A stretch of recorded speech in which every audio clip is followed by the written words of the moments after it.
تعریف کیا ہے؟ اس پر حضرت عمر رضی اللہ تعالیٰ عنہ کی مجلس شورا میں کوئی بحث چھڑ گئی.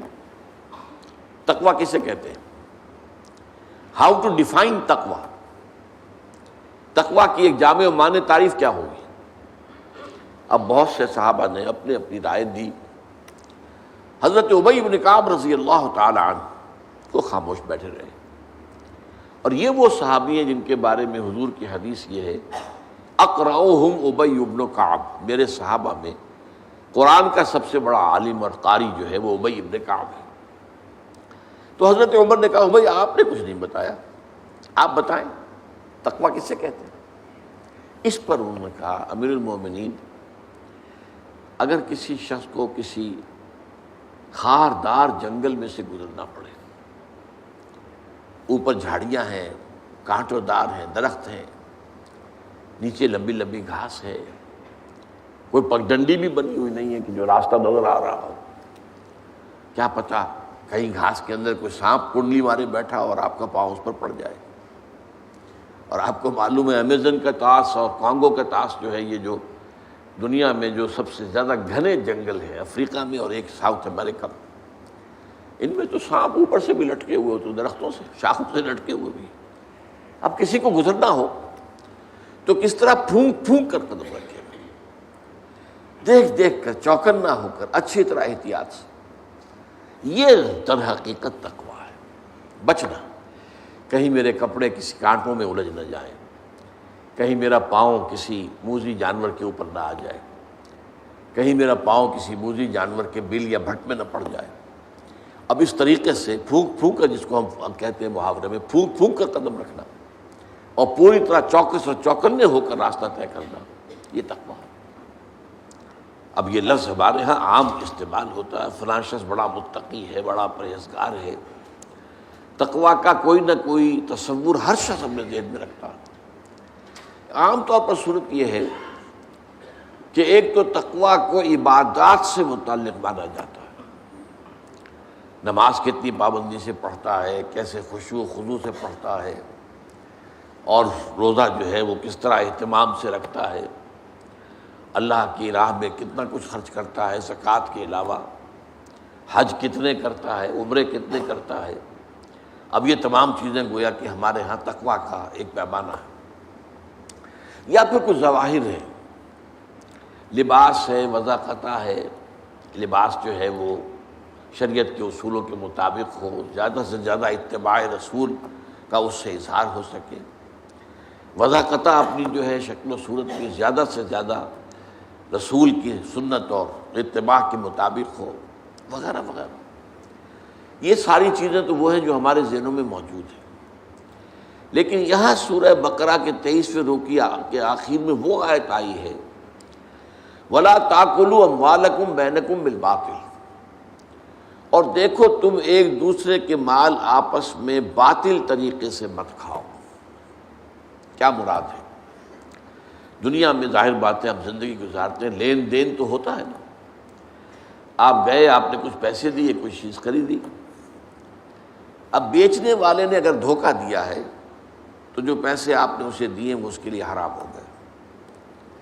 اگر اس نے اپنی اس شے کا نقص چھپایا ہے تو اس نے اپنے اوپر اس آمدنی کو حرام کر لیا.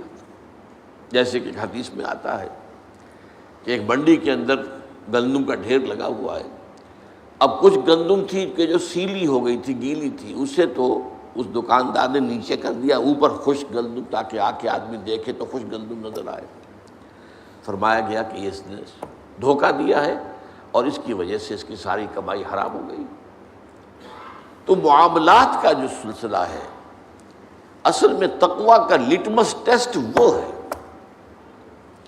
ورنہ داڑھیوں کا طول ہو، لمبی داڑھی کتنی لمبی ہے، پانچا کتنا اونچا ہے، نصف ساق تک پہنچا ہوا، آدھی پنڈلی تک پہنچ گیا، اونچا ہوتا ہوتا، یہ تقویٰ کے معیار نہیں ہے.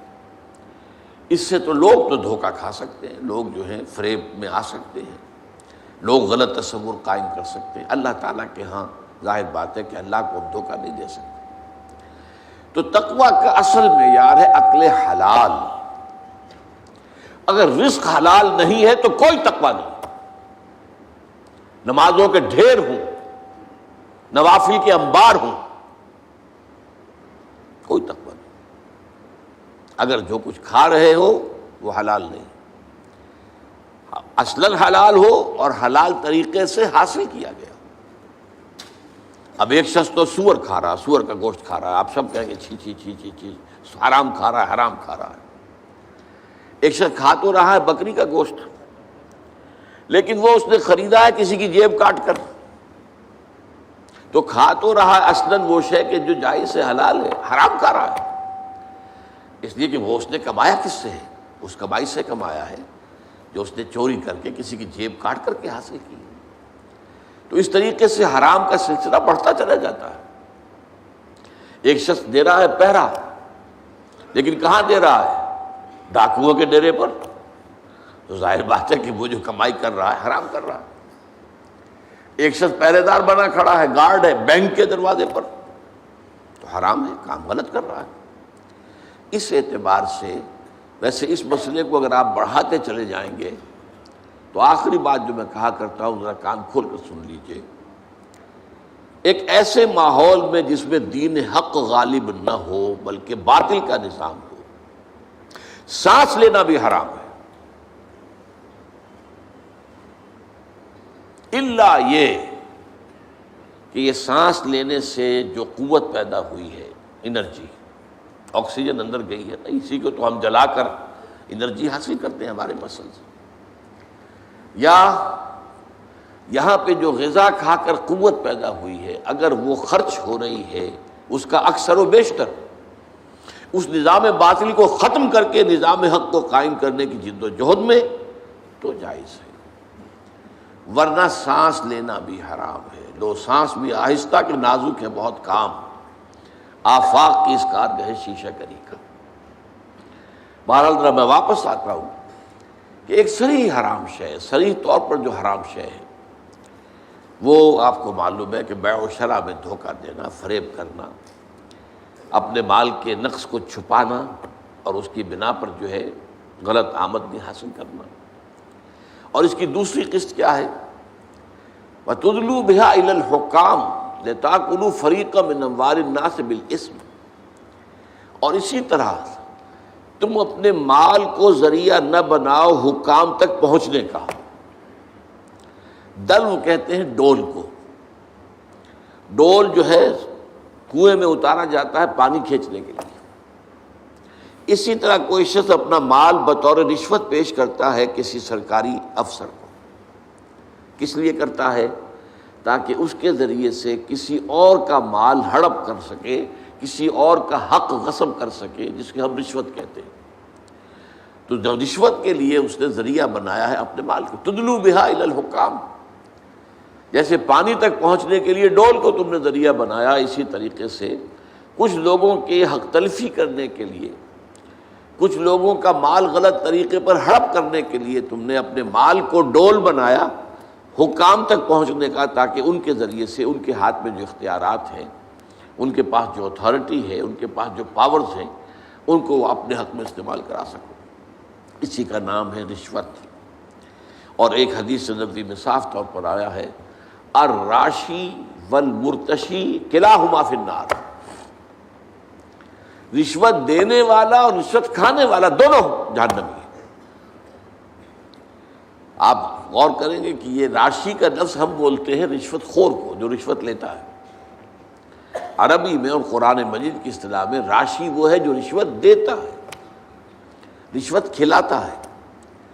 اور یہ بات ذرا اگر آپ گہرائی میں تجزیہ کریں گے تو معلوم ہوگا کہ رشوت کی اصل بنیاد رشوت دینا ہے۔